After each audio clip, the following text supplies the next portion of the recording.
Wanda Hamidah menjadi satu-satunya perwakilan delegasi perempuan Indonesia yang bergabung dalam Global Sumut Flotilla. Dalam misi Global Sumut Flotilla, Wanda Hamidah dan Muhammad Fatur Rahman tiba di tanah air melalui Bandara Internasional Soekarno-Hatta, Tangerang, Banten, Sabtu malam. 1 bulan lebih berjuang mengirimkan bantuan kemanusiaan untuk warga Gaza di Palestina, aktivis kemanusiaan misi Global Sumut Flotilla Wanda Hamidah dan Fatur Rahman pada Sabtu malam tiba di Bandara Soekarno-Hatta, Tangerang, Banten. Genosida belum berhenti dan Palestina belum merdeka, kita akan terus berjuang. Kita akan terus berjuang memberikan bantuan kemanusiaan, tapi bantuan kemanusiaan itu tidak akan bisa masuk kalau blokade tidak dibuka.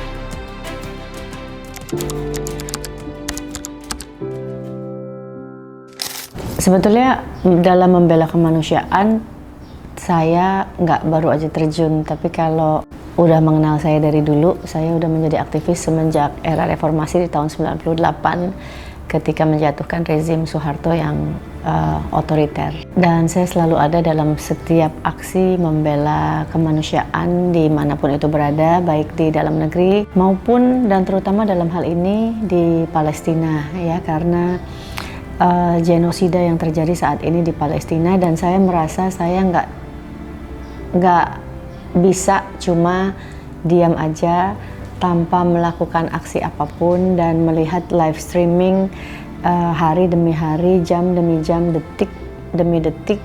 Kita lihat, kita buka media sosial, isinya secara live streaming adalah pembunuhan yang sadis, yang brutal yang dilakukan oleh Zionis Israel. Dan ini bukan aksi pertama saya. Sebelumnya saya udah sering turun ke jalan di Jakarta dan beberapa kota di Indonesia. Kemudian saya udah berusaha menuju Gaza. Kalau teman-teman ingat, di beberapa bulan lalu dalam Global March to Gaza yang kemudian kami dikepung oleh polisi-polisi Mesir pada saat itu. Dan kali ini saya bergabung dalam Global Sumut Flotilla. Intinya adalah di mana ada jalan terbuka dan peluang untuk aksi solidaritas baik nasional maupun internasional, saya merasa harus ikut dalam perjuangan bersama masyarakat dunia pada saat ini gitu. Dan ya alhamdulillah Allah memudahkan jalannya untuk saya bergabung dalam Global Sumut Flotilla. Nah, ini juga menjawab banyak pertanyaan teman-teman atau netizen di DM. Kak, saya mau ikut banyak banget yang saya mau ikut jihad, saya mau ikut jihad. Tapi saran saya adalah lakukan satu langkah kecil seperti yang saya lakukan. Jadi kalau ditanya, Kak Wanda kok bisa ikut Global March to Gaza, Kak Wanda kok bisa ikut Global Sumut Flotilla, itu selalu dimulai dari langkah kecil. Langkah kecil itu apa? Kita mulai bicara, kita mulai speak up di platform media sosial yang kita miliki. Kita mulai lakukan aksi kecil-kecil di sekolah, di rumah, kalau bisa ketika ada long march dan ada aksi membela Palestina dan mengecam Zionis, ikut aksi-aksi di kota kamu. Dan aksi-aksi kecil itu kemudian membawa saya ke dalam aksi-aksi yang lebih besar, yaitu Global Sumut Flotilla dan kemudian Global March to Gaza. Jadi kalau ditanya perjalanannya seperti itu, dan ini juga insya Allah nggak akan menjadi aksi saya yang terakhir. Setiap ada peluang menuju Gaza untuk membela kemanusiaan, menghentikan genosida, insya Allah akan terus saya lakukan.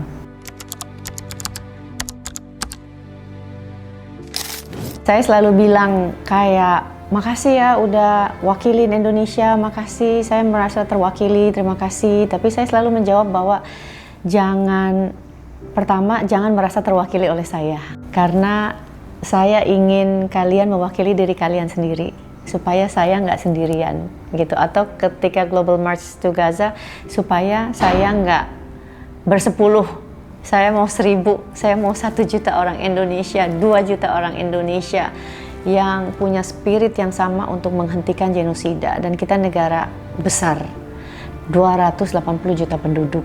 Pembelaan pasti semuanya punya perasaan, saya yakin punya perasaan yang sama dengan saya. Mari kita mulai melakukan satu aksi nyata gitu. Jadi jangan pernah merasa terwakili, karena dalam hal ibadah, kata Ustadz saya, kita nggak boleh diwakili gitu. Kecuali dalam hal dunia kita boleh mengalah. Tapi kalau dalam hal ibadah, dalam hal perjuangan, kita harus mewakili diri kita sendiri. Sebetulnya bukan proses terpilih, proses dipilih Allah ya gitu. Karena nggak ada seleksi khusus gitu, karena rata-rata ini kan yang kemarin perwakilan Indonesia ke Gaza rata-rata dari NGO. Nah, mereka sebelumnya bertahun-tahun sudah melakukan aksi-aksi nyata untuk membantu Palestina. Jadi kalau saya boleh sarankan, masuk ke dalam NGO tersebut. Gak cuma NGO yang mengumpulkan uang gitu, tapi ada misalnya salah satu NGO Aqsa Working Group yang punya kader yang udah terlatih, punya kader yang militan gitu. Jadi kalau mau ikut aksi Palestina, mulai ikut organisasi kecil. Salah satu contoh aja Aqsa Working Group gitu ya. Ada sahabat saya yang kemarin ikut di Global Sumut Flotilla, itu namanya Fatur. Kalau kamu lihat ada ya satu perempuan saya dan satu lagi Fatur gitu. Yang memang udah ditugaskan, dipilih 4 kader terbaiknya. Organisasi itu memilih 4 kader terbaiknya untuk ikut. Dan kemudian akhirnya cuma 1 orang yang masuk ke dalam kapal. Itu Allah yang seleksi.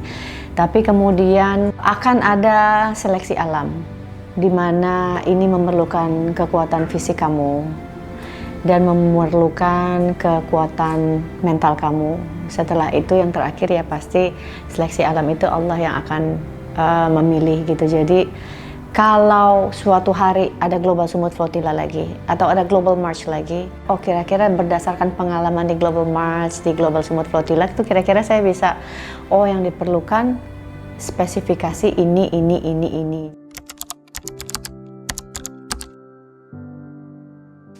Jangan kalian mengira bahwa, saya mau perjalanan menuju Gaza itu mudah ya. Perjalanan menuju Gaza itu sulit dan terjal dan dengan berbagai macam resiko yang harus kita hadapi. Nah, di antaranya adalah kamu mesti punya ilmunya gitu. Artinya kamu harus punya ilmu kenapa kamu membela Palestina. Kenapa kita harus menghentikan genosida. Kenapa kita harus mengecam Zionis Israel? Kalau kamu punya ilmunya, kalau kamu bisa menjawab pertanyaan-pertanyaan itu, insya Allah akan menambah kekuatan dalam iman kamu, juga kekuatan dalam perjuangan kamu, sehingga kamu nggak gampang untuk menyerah. Yang kedua, kamu harus punya fisik yang tertempa, harus punya fisik yang teruji. Dan ini nggak cuma bicara mental tapi juga fisik. Kalau teman-teman tahu, olahraga saya tuh setiap hari dan bertahun-tahun gitu. Saya nggak pernah meninggalkan olahraga. Dari lari, dari berenang, dari yoga setiap hari, dari naik gunung, dari diving, dari rock climbing. Semua skill olahraga ini diperlukan dalam menjaga fisik dan stamina di jalan menuju Gaza. Kamu bayangin, kita jalan kaki itu lebih dari 10.000 langkah per hari. Kamu bayangkan kita naik kapal, kamu nggak bisa mabuk laut, jadi kamu harus belajar juga naik kapal. Dan kapal ini kita nggak bicara kapal yang mewah ya, ini kita bicara kapal yang penuh goncangan, perjalanan yang lama dengan cuaca yang buruk begitu. Jadi kalau kamu baru naik kapal kemudian muntah 30 kali, tentunya akan menghambat perjalanan. Ini seperti simple tapi ini nggak simple gitu. Jadi kekuatan fisik kamu perlu diuji. Kemudian kamu harus bisa berenang. Kalau ada kecelakaan di kapal, kamu nggak bisa berenang juga akan membahayakan. Jangan sepelekan kekuatan fisik. Kita mesti punya ini semuanya. Kemudian ada kekuatan mental juga. kesabaran kamu dilatih. Terus terang, yang daftar Global Sumut Flotilla tuh puluhan ribu, yang saya dengar 33.000 orang. Kemudian Indonesia yang sampai diwakili oleh 33 orang, yang 32 mundur. Dan ini ada hambatan, masih di Tunisia aja udah banyak teman-teman yang sakit, terkapar dan sakit, belum juga naik kapal. Dan kesabaran kamu ini nggak cuma fisik tapi juga mental. Saya nunggu kapal itu selama 2 minggu di Tunisia. Ketika yang lain mundur, saya tetap menunggu kapal dari pagi sampai malam, dari pagi sampai malam, dari pagi sampai malam. Kadang hati kamu dibolak-balikan, kadang ada harapan, oke, Wanda ada kapal hari ini, besoknya oh ternyata kamu nggak bisa masuk. Ada lagi kapal hari ini, ternyata kamu nggak bisa masuk. Jadi kalau kita nggak kuat-kuat mental, kita akan merasa bahwa kita nggak punya kesabaran, pasti kita udah pulang karena aduh pasti ada perasaan ngapain sih gue di sini nongkrong di pelabuhan dari pagi sampai malam, dari pagi sampai malam, kayak orang nggak punya kerjaan misalnya gitu ya, kayak ada perasaan aduh what am I doing here 2 weeks just in the port gitu, 2 minggu hanya duduk di pelabuhan nunggu kapal gitu. Jadi dan kamu juga meninggalkan keluarga kamu meninggalkan pekerjaan kamu gitu. Tapi karena niat dan tekad saya udah bulat, menurut saya perjalanan menuju Gaza ini sama dengan perjalanan menuju Ka'bah. Jadi kalau tekadnya udah bulat, saya udah nggak ada keraguan lagi. Bahkan pekerjaan menunggu yang paling saya tidak suka, kalau sehari-hari ya, kalau dalam pekerjaan nunggu temen aja 30 menit lama banget gitu, kita udah marah-marah. Tapi menunggu 2 minggu di Tunisia, kemudian di Sisilia 2 minggu lagi, hanya menunggu loh, itu bukan berlayar. Saya berlayar kurang lebih 5 hari. Itu ujian kesabaran yang juga luar biasa gitu. Jadi fisik ditempa, mental ditempa, belum lagi kamu akan ketemu dengan berbagai macam problema dan masalah yang ada, dan kamu akan menghadapi ratusan orang yang punya karakter berbeda-beda. Banyak di antara mereka yang kalau bicara seperti orang berantem ya, rata-rata orang Afrika Utara, orang Tunisia, orang Algeria, dan kamu nggak mengerti bahasa mereka. Ya itu penguasaan bahasa penting juga. Saya aja pulang dari Global Sumut kayaknya mau belajar bahasa Arab karena rata-rata mereka belajar bahasa Arab. Saya belajar bahasa, alhamdulillah bisa bahasa Inggris. Tapi kamu bayangin nggak, kalau kamu nggak bisa bahasa Inggris, kamu nggak bisa bahasa Arab, kamu mau ngomong apa? Bukan nggak mungkin gitu, bisa-bisa. Jadi saya Fatur waktu itu teman dari Indonesia dari Aqsa Working Group bisa bahasa Arab, aku bisa bahasa Inggris. Jadi kita saling bantu gitu, atau minta teman-teman yang jarang mereka yang bisa bahasa Inggris gitu. Jadi penguasaan bahasa juga penting untuk kita berkomunikasi gitu. Jadi banyak sekali faktor yang kemudian yang harus dimiliki jika kita ingin bergabung.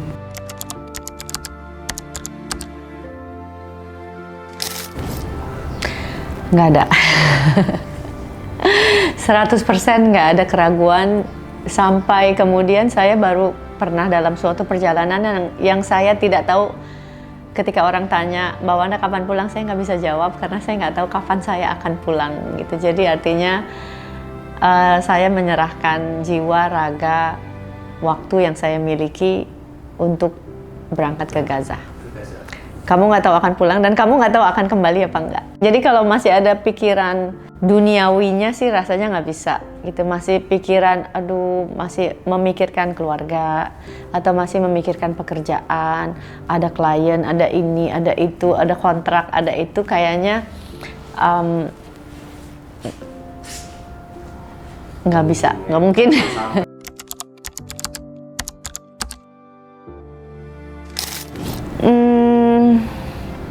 Pertama suasana di pelabuhan ya sebelum masuk kapal ya. Kita dari ratusan orang di pelabuhan, kita berebut kapal. Karena waktu itu kan Indonesia memang nggak punya kapal sendiri. Ini menjadi masukan nih buat Indonesia. Jadi kalau insya Allah lain kali berangkat, kita harus beli kapal sendiri. Supaya kita bisa naik kapal kita sendiri.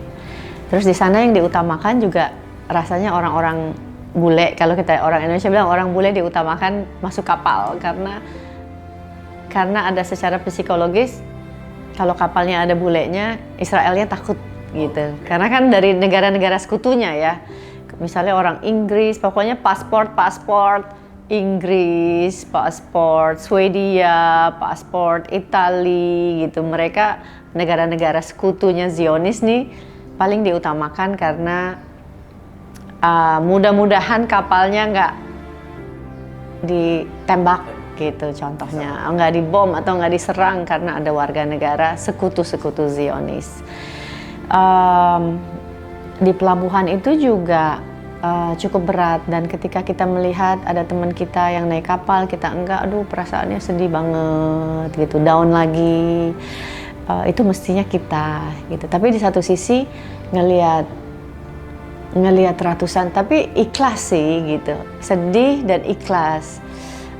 Mestinya saya yang berangkat gitu. Itu juga cobaan yang luar biasa di pelabuhan. Dan kamu bayangin, kita itu dari jadwal tanggal 4 mundur tanggal 7, berangkat baru tanggal 16. Jadi itu kesabaran lagi. Dan ngelihat ratusan orang yang sebagiannya itu non-muslim ingin berebut masuk ke dalam kapal yang akan membawa kita ke Gaza dengan resiko-resiko yang kita tahu resiko-resikonya apa. Resikonya di penjara, resikonya kapalnya rusak dibom, kecelakaan di kapal, resikonya mungkin yang paling mengerikan ya dibunuh oleh Zionis, disiksa, dianiaya gitu. Tapi aku ngelihat justru teman-teman non-muslim yang punya keberanian juga luar biasa. Sebagai seorang muslim cukup malu juga, karena harusnya kita punya semangat 1000 kali lipat dari saudara-saudara kita dalam kemanusiaan yang non-muslim gitu. Jadi itu juga bikin aku tambah semangat lagi. Aku merasa saya nggak boleh kalah semangatnya sama mereka gitu. Nah di kapal juga, kapalnya sempit. Aku dapat kapal yang paling terakhir dan kapalnya nggak begitu bagus. Kapalnya penuh dengan muatan, isinya 12 orang, termasuk kapten. Ketika pergi dari Tunisia aja kapalnya udah miring karena kelebihan muatan. Dan kalau aku di kapal tuh kakiku sampai nggak bisa selonjor, ya bisa begini sih, cuma kalau tidur nggak bisa lurusin. Terus kayak kita harus ngangkat, kalau duduk tuh harus ngangkat kaki gitu ya. Kamu bayangin di kapal sekecil itu dengan muatan, kapalnya udah oleng ke kiri. Dan baru berapa jam, mungkin 5 jam berjalan, itu udah ombak besar, udah nabrak karang, sehingga ada polisi Tunisia yang mengawal bahwa kamu salah arah gitu. Dan kemudian ombak yang besar. Malam pertama terjadi kecelakaan. Saya lagi tidur, kalau teman-teman lihat ada foto saya tidur di deck dengan sleeping bag di saat ombak yang besar. Tapi karena terlalu lelah, saya sama sekali nggak terbangun. Sementara pas saya terbangun, Wanda kamu tahu nggak, kata teman-teman saya, semalam tuh chaos banget, ombak besar banget, bahan bakar kita yang di atas kapal itu terjatuh dan kita nggak bisa selamatkan 500 liter. Sementara mereka amazed karena saya bisa tidur dengan nyenyaknya di dalam kapal yang sedang chaos itu. Karena terus terang saya sangat menikmati dalam boat, dan waktu itu juga udah capek banget gitu. Jadi saya tidur lelap dan saya bisa, ya kalau pakai sleeping bag di depan dalam keadaan buruk kan sleeping bagnya bisa terguling dan jatuh ke laut ya. Tapi saya bisa ya insting karena udah capek banget, lelah, saya hanya bisa mengeluarkan tangan dan pegangan ring, tapi tetap tidur gitu, tetap nahan pegang ring dan saya tetap tidur dengan lelap. Nah sampai situ kita nggak bisa meneruskan perjalanan sampai Tunisia lagi. Kita ada di kota kecil Qiblia. Kita harus diem di situ, kita harus diperiksa lagi sama polisi Tunisia. Jadi kita setiap turun kapal tuh harus diperiksa, harus dicap, baru kita bisa keluar, masuknya lagi ke imigrasi di port lagi, dicap lagi, baru bisa masuk. Kita nginep 1 malam di Qiblia gitu. Saya sebetulnya seperti mimpi sih, kayak ini mimpi apa? Saya bisa ke suatu kota Qiblia yang saya nggak pernah dengar dan nggak pernah ada dalam peta dunia yang saya nggak, tapi here I am gitu. Here I am stranded in Qiblia. Tapi alhamdulillah semuanya menyenangkan, semuanya pengalaman yang luar biasa, dan orang-orang di Tunisia kalau mereka tahu kita mau ke Gaza, wah luar biasa, itu yang bikin semangat juga. Mereka kasih kita kopi, mereka kasih kita minum, mereka kasih kita makan, mereka apapun yang mereka miliki. Bahkan aku di Qiblia ketemu anak-anak muda, aku punya hadiah buat kamu, ini senter panjang buat di laut gitu ya, yang jaraknya bisa jauh. Aku dibekali center itu sama anak muda di Qiblia karena mereka tahu aku mau ke Gaza.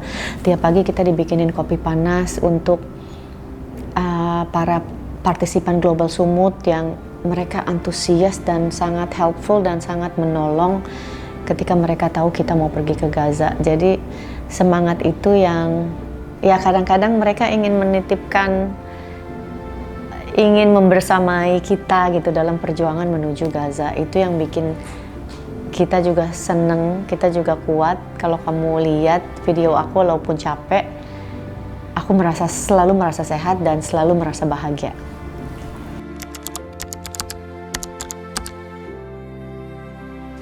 Jadi walaupun ada dapur kecil di kapal, tapi nggak ada yang masak. Mestinya sih ada yang masak, tapi nggak ada yang masak. Tapi nggak apa-apa. Kita udah menyiapkan diri. Kalau saya nyiapin diri pakai snack bar. Ya, udah bawa snack bar di ransel. Kemudian kita selalu ada kurma banyak, berpak-pak kurma. Jadi makannya pakai kurma, terus banyak kaleng-kaleng kecil buat tuna misalnya ya. Kita makan pakai tuna, dan orang Arab rata-rata orang Arab tuh atau kita bilang orang Afrika Mediterania itu banyak yang makannya nggak kayak kita makan nasi, jadi mereka nggak perlu masak nasi.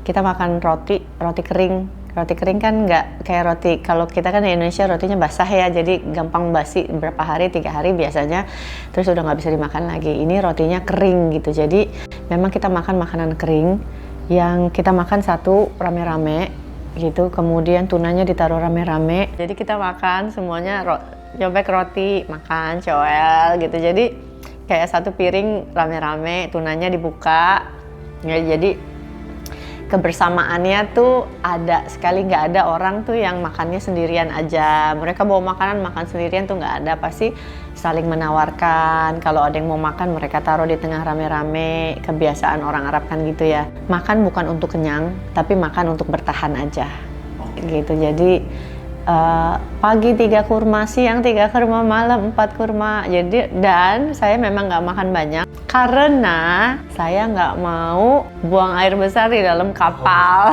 Tapi some people can do it, oke. Tapi kalau saya nggak bisa gitu.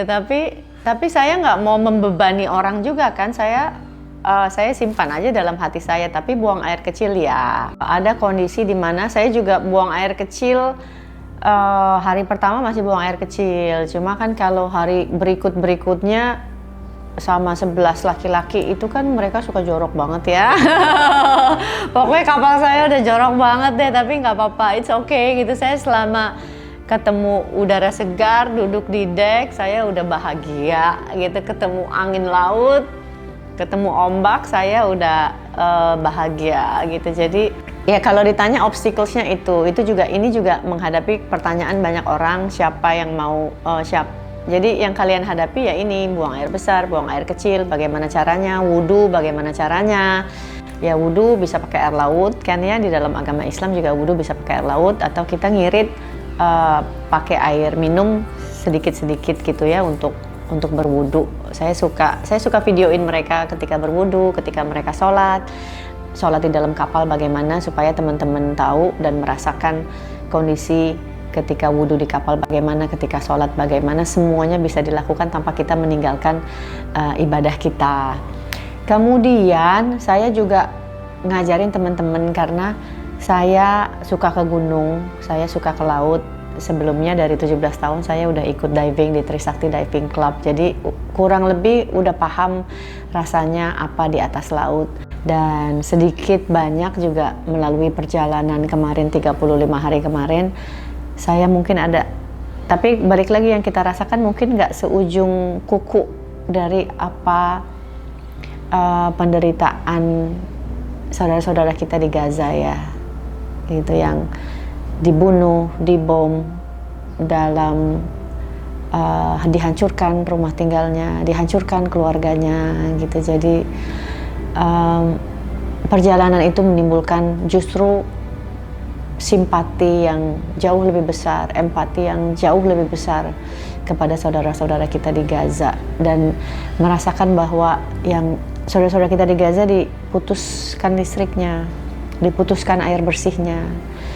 Dan bayangin misalnya beberapa hari tidak ketemu air bersih, ketika sampai pelabuhan ketemu air bersih tuh kayak, ya Allah, nikmat air bersih itu suatu kenikmatan yang luar biasa.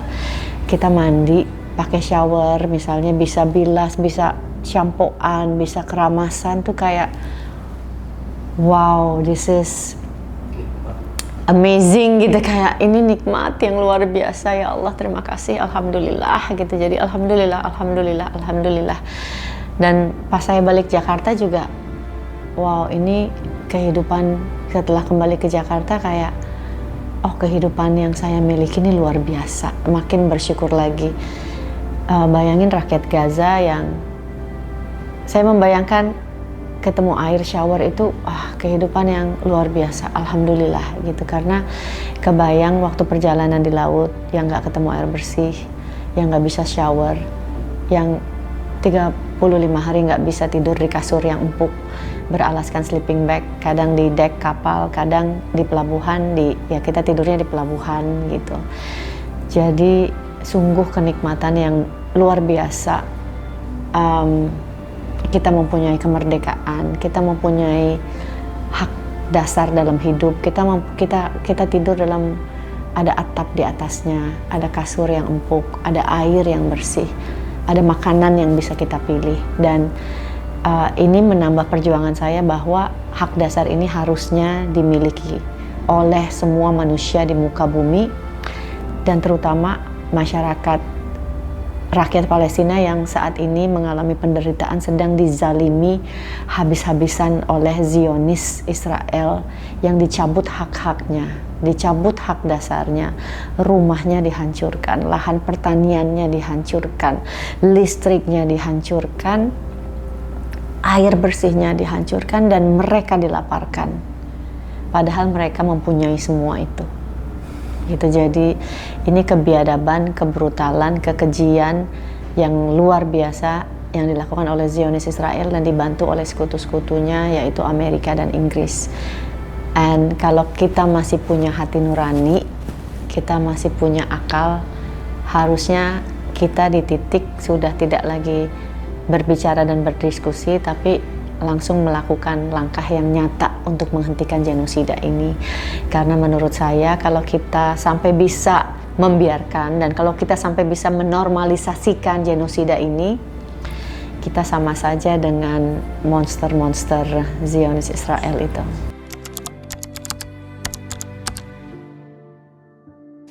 Karena dari Tunisia itu, kan kita nunggu kapalnya Greta ya, dari Barcelona menuju Tunisia harusnya tanggal 4, tanggal 7, dan tertunda lagi lama.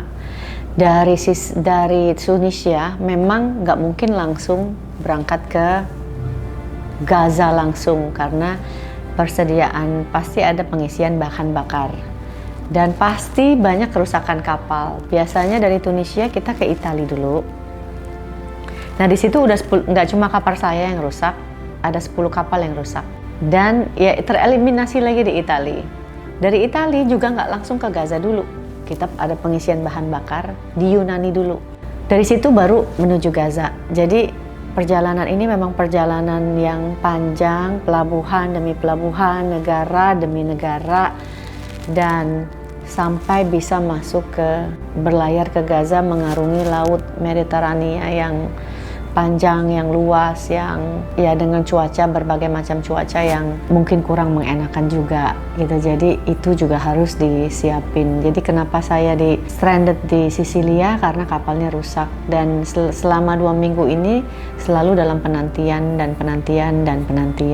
gitu. Dan Di Sisilia ini juga banyak sabotase.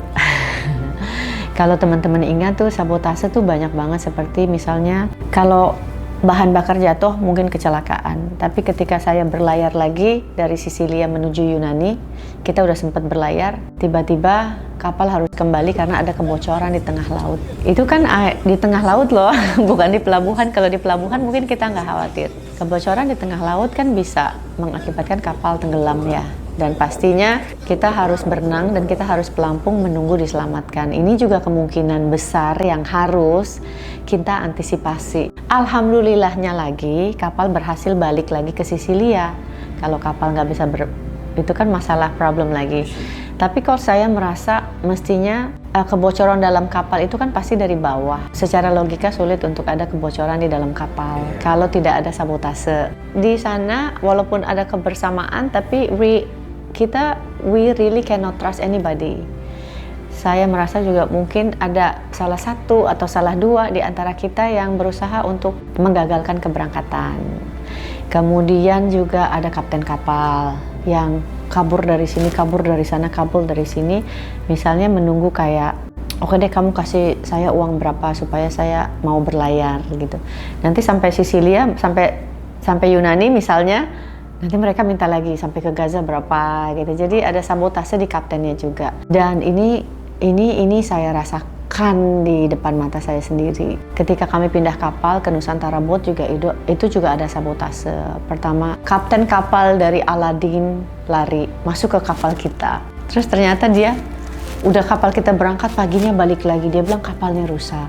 Gitu. Jadi terus saya sampai, ini kapten yang berbeda nih yang saya bicarakan, dia pergi meninggalkan kapal. Ada kapten satu lagi, tidak bisa, ini kita masih mau bertahan, kita akan cari kapten baru. Nggak bisa, ini kata kaptennya, ini kapal saya akan ambil kuncinya. Saya bilang bukan, ini Nusantara Boat, bukan kapal kamu. Saya bilang gitu. Saya sampai harus bicara bahwa oke, kalau kamu berani bawa kunci kapal, ya over my dead body, kamu ini dulu, kamu berantem dulu sama saya gitu. Sampai harus begitu. Kamu bayangin nggak, kayak cobaannya luar biasa, cobaan dari manusianya juga luar biasa gitu.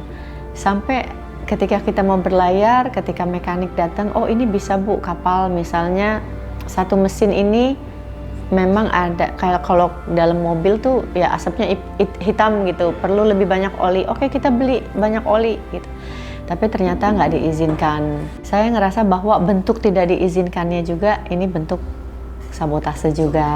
Dan kita mengalami karakter orang yang luar biasa gitu. Kayak berbagai negara, ada yang sabar, ada yang sangat tidak sabar, ada yang ketika udah dibantu malah memaki dan marah gitu. Itu yang sabar ya Allah, berikan kesabaran gitu. Karena luar biasa sih, luar biasa. Memang ini perjalanan, kalau buat saya ini nggak cuma perjalanan fisik, perjalanan mental, perjalanan spiritual gitu. Ada yang sampai ada salah satu partisipan di Observer, kapal saya kan kecil, kapal dia besar, mewah, bagus, kapal Observer nih.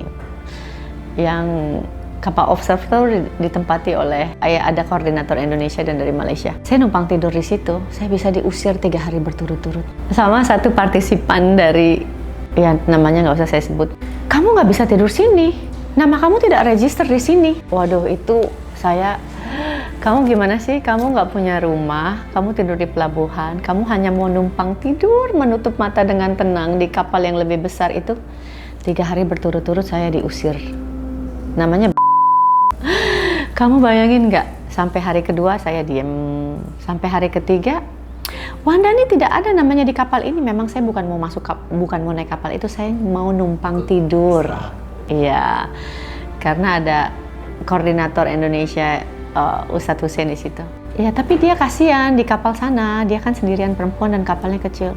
Sampai si sampai ngomong gini, ya itu kan pilihan dia. Wow, jahat banget saya. Hari ketiga saya udah nggak bisa menahan emosi. Saya bilang, akhirnya saya marah, saya bilang, pertama ini bukan kapal kamu, ini kapal sumbangan rakyat.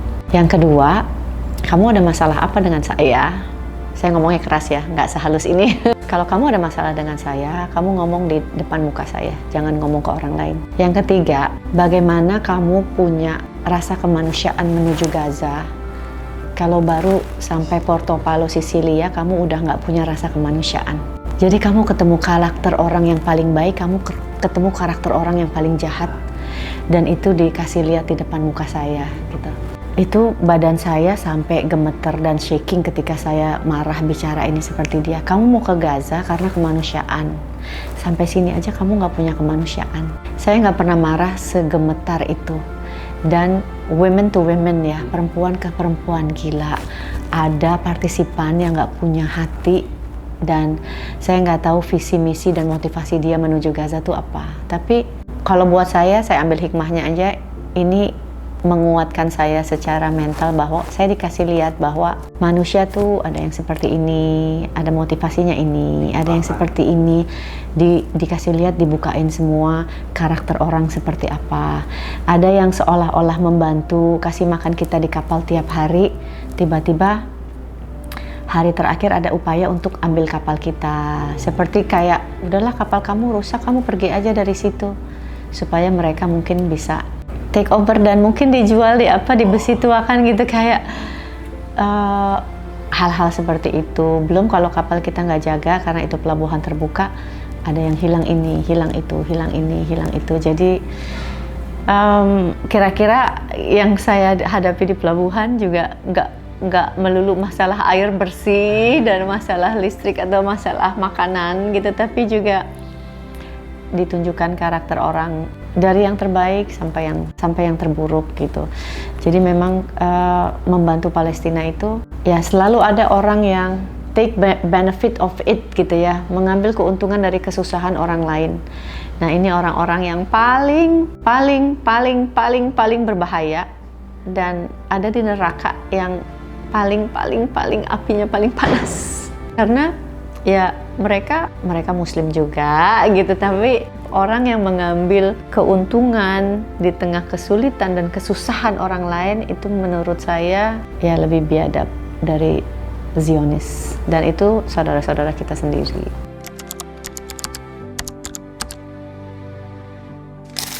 Ya mungkin ngelihat ratusan aktivis mau berjuang dan pergi ke Gaza rebutan kapal dengan resiko yang mereka tahu kemungkinan terburuk itu bisa terjadi kepada diri mereka gitu. Meninggalkan pekerjaan yang bertahun-tahun dilakoni, meninggalkan keluarganya, kemudian sampai ketika tidak dapat kapal mereka, dan termasuk saya misalnya nangis terisak-isak karena sedih tidak bisa berada di kapal menuju Gaza. Kemudian semua orang, nobody is complaining, tidak ada yang komplain ketika mereka harus tidur di jalanan, di pelabuhan dengan selembar tikar atau selembar sleeping bag. Nobody is complain gitu, karena mereka tahu, karena kita belajar kalau sumut, Global Sumut Flotilla, sumut itu kan juga artinya keteguhan, kegigihan rakyat Palestina yang menginspirasi kami ketika ada pembunuhan. Kamu bayangin bahwa Palestina tuh negara kecil, penduduknya cuma 2 juta, dibantai dan disikat habis-habisan oleh Zionis dengan persenjataan paling canggih. Jadi menurut saya, dan mereka masih bisa bertahan dan mereka tidak mau keluar dari negaranya. Kegigihan mereka, kesabaran mereka, anaknya dibunuh depan matanya, anak-anaknya dilaparkan, suaminya dibunuh depan matanya. Kamu tahu ucapan mereka apa? Alhamdulillah, Alhamdulillah. Dan sampai saat ini tidak ada yang bisa membumi hanguskan Palestina dan mereka tetap setia pada negaranya. Saya rasa itu juga dialami oleh negara kita ya. Walaupun kita dihantam dengan ratusan bom, kita nggak akan keluar dari Indonesia dan kita pasti akan bertahan dari Indonesia. Sama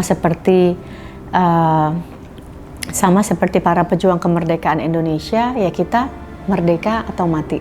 Palestina juga merdeka atau mati daripada mereka terus-menerus hidup dalam penjajahan.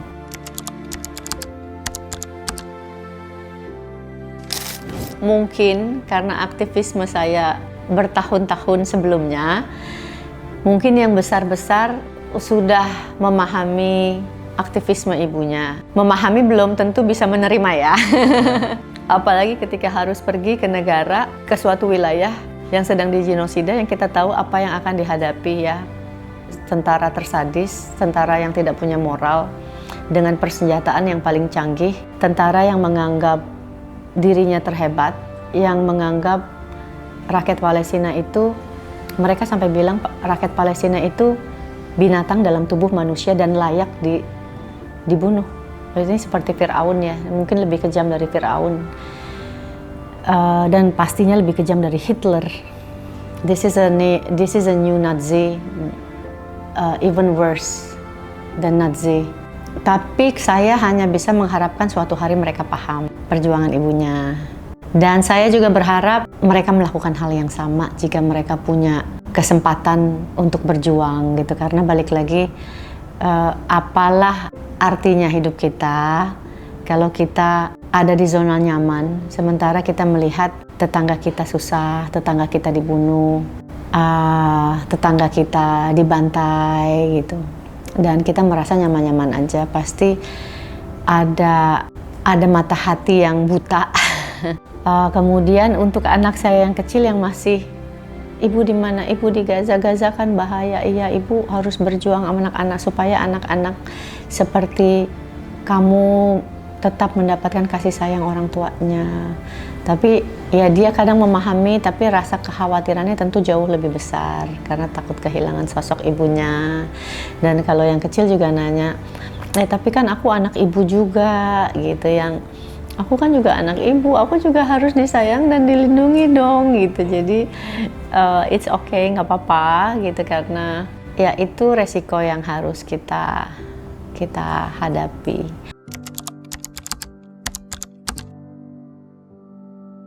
Ya, saya hanya bisa mengatakan bahwa rakyat Indonesia dan rakyat dunia bersama Palestina, dan mengatakan bahwa kalian luar biasa, kalian menunjukkan kehebatan, kegigihan. Ujian Palestina ini adalah ujian, apalagi perempuan Palestina ya. Saya yakin kalian akan mendapatkan balasan yang tidak akan kami bisa dapatkan.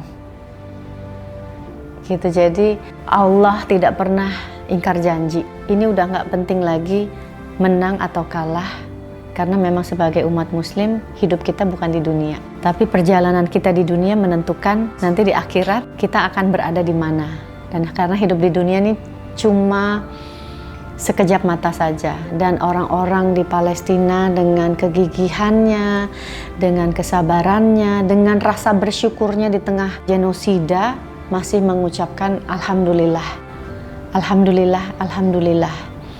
Anak saya meninggal, alhamdulillah dia telah syahid kembali kepada pemiliknya. Suami saya meninggal, alhamdulillah dia telah syahid kembali kepada pemiliknya. Udah di titik, udah bukan sabar tapi udah tawakal yang levelnya jauh di ini, kita masih di sini, dia levelnya udah jauh meninggalkan kita. Jadi mereka manusia-manusia yang mungkin akan Allah berikan syafaat tanpa melalui hisab, tidak seperti kita gitu. Mereka adalah manusia-manusia yang luar biasa, spesial, dan kalau kita yakini bahwa Allah nggak akan pernah ingkar janji, dan mereka akan mendapatkan reward atas kegigihan dan tetap bertawakal, tetap menjadi hafiz Quran, tetap menunjukkan rasa syukurnya di tengah genosida yang luar biasa. Dan itu menginspirasi banyak orang, termasuk menginspirasi saya untuk terus berjuang di jalan yang benar, di jalan yang lurus. Dan ini juga menjadi inspirasi juga terutama untuk saudara-saudara kita kaum non-muslim. Banyak yang kemudian bersyahadat melihat kesabaran dan kegigihan, keteguhan hati rakyat Palestina dalam menghadapi genosida.